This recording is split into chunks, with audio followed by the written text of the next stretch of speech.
Há 24 anos, o pesquisador, professor e cineasta mineiro Joelzito Araújo lançava o documentário A Negação do Brasil.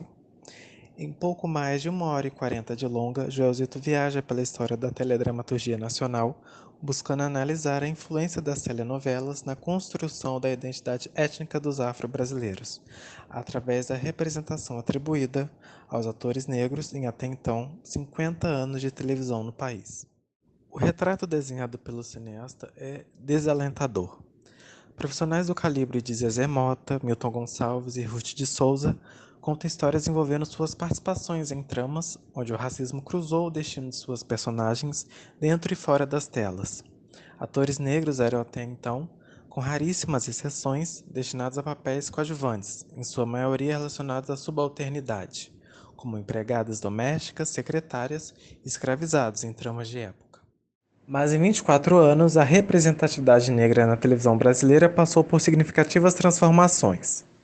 Com o crescimento e a evolução do debate relacionado às questões raciais, a teledramaturgia precisou se adaptar a uma nova realidade. Após mais de 50 anos vivendo coadjuvantes nas novelas e séries, os atores negros se tornaram protagonistas, ganhando tramas e conflitos próprios em produções preocupadas com equipes mais inclusivas e diversas. Bruno Albuquerque, 26 anos, é ator e noveleiro assíduo.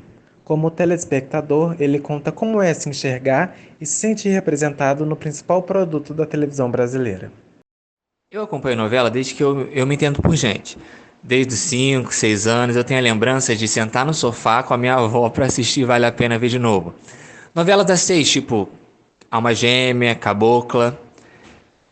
E apesar de gostar muito do gênero, eu nunca me sentia verdadeiramente representado.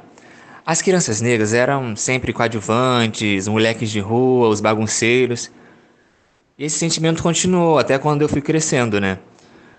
Os negros da novela sempre interpretavam papéis de serviçais, empregados, ou vizinho, ou até amigo do protagonista, mas eles nunca estavam no centro da história.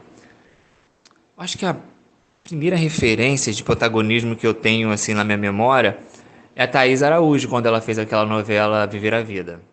De uns 2 anos pra cá, o cenário na televisão eu percebi que mudou muita coisa, né? O elenco negro nas novelas cresceu bastante.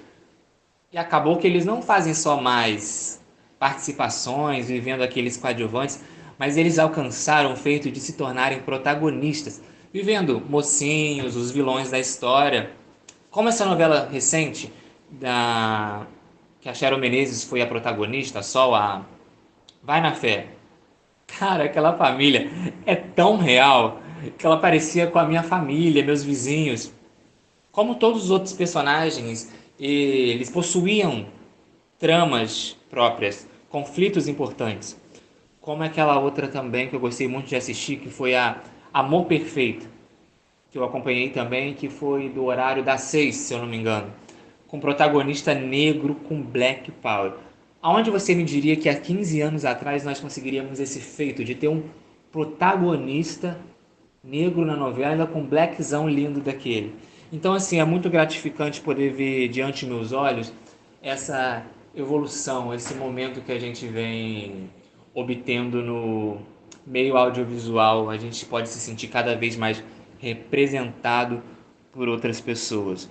Eu acho isso muito importante, ainda mais para as nossas crianças, nossos adolescentes, saber que os pretos, os negros têm essa oportunidade maior, ampla, no meio do audiovisual, no meio publicitário, para que as nossas crianças consigam enxergar a beleza que tem viver na nossa pele, para que assim no futuro a gente possua uma nova geração contente consigo mesmo, bem resolvida consigo mesmo e aquele sonho que a gente às vezes pensa até que é uma utopia de viver numa sociedade sem preconceito e sem racismo. Produções como Vai na Fé, grande sucesso da faixa das 7 e Amor Perfeito, novela do horário das 6, foram pioneiras na ampla representatividade de atores negros em seus elencos. O universo das séries também não fica atrás. Produções como Arcanjo Renegado, Pico da Neblina, Cidade de Deus, A Luta Não Para e Encantados trazem personagens negros como protagonistas de suas histórias. É Encantados que é convidada do nosso podcast a atriz, diretora e professora Vilma Mello, da vida da protagonista Olímpia. Com mais de 30 anos de carreira, Olímpia é a primeira grande personagem de destaque de Vilma na televisão. A atriz celebra o atual momento de visibilidade do povo negro na teledramaturgia, mas com ressalvas.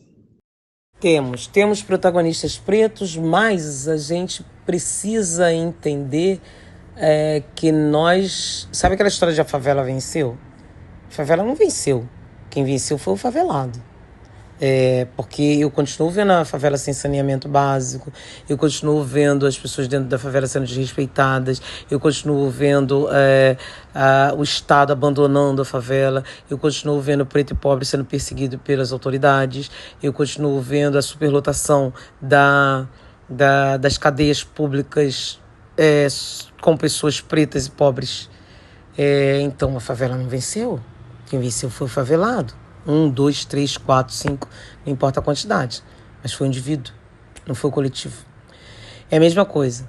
Eu acho que dentro do audiovisual preto, o que está acontecendo é que a gente está vivendo um momento que alguns indivíduos estão, de alguma forma, pipocando, né? E isso a gente não pode tirar de mente, que tem que ser um movimento coletivo, que não é a fulana que está lá, mas os fulanos que estão lá e tem que permanecer, porque senão, como eu falei antes, pode ser só o estar e não o ser.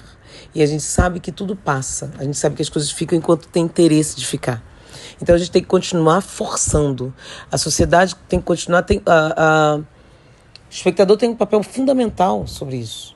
Consumir produtos pretos, falar sobre produtos pretos, dar ibope a produtos pretos é o que faz o audiovisual continuar fazendo produtos pretos.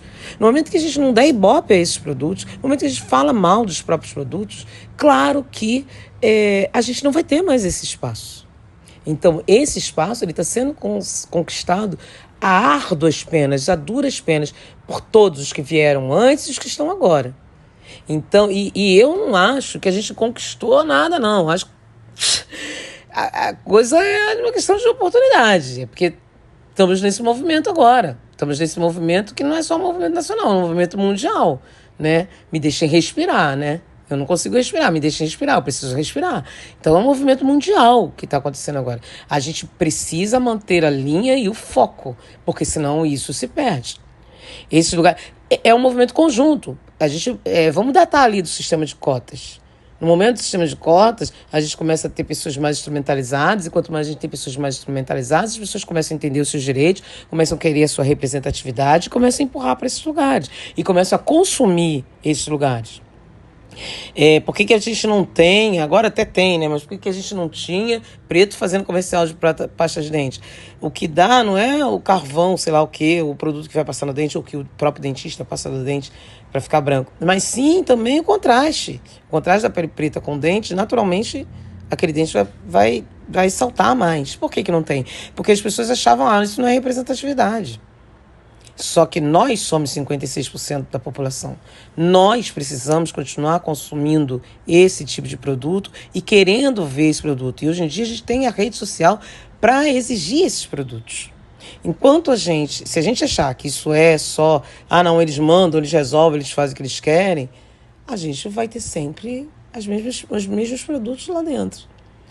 Seja no cinema, seja nas emissoras, seja na aberta, seja na fechada.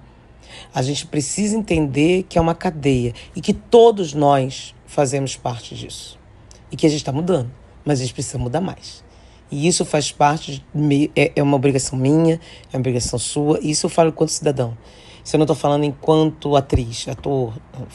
Eu preciso... É a mesma história do Black Money. Eu procuro consumir produtos de pessoas pretas. Eu consumo produtos de pessoas brancas, claro.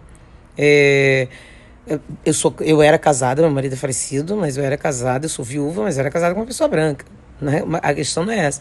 Mas se eu sei que tem uma pessoa preta que pode ser uma maquiadora de primeira mão, que é preta, eu vou escolher aquela maquiadora.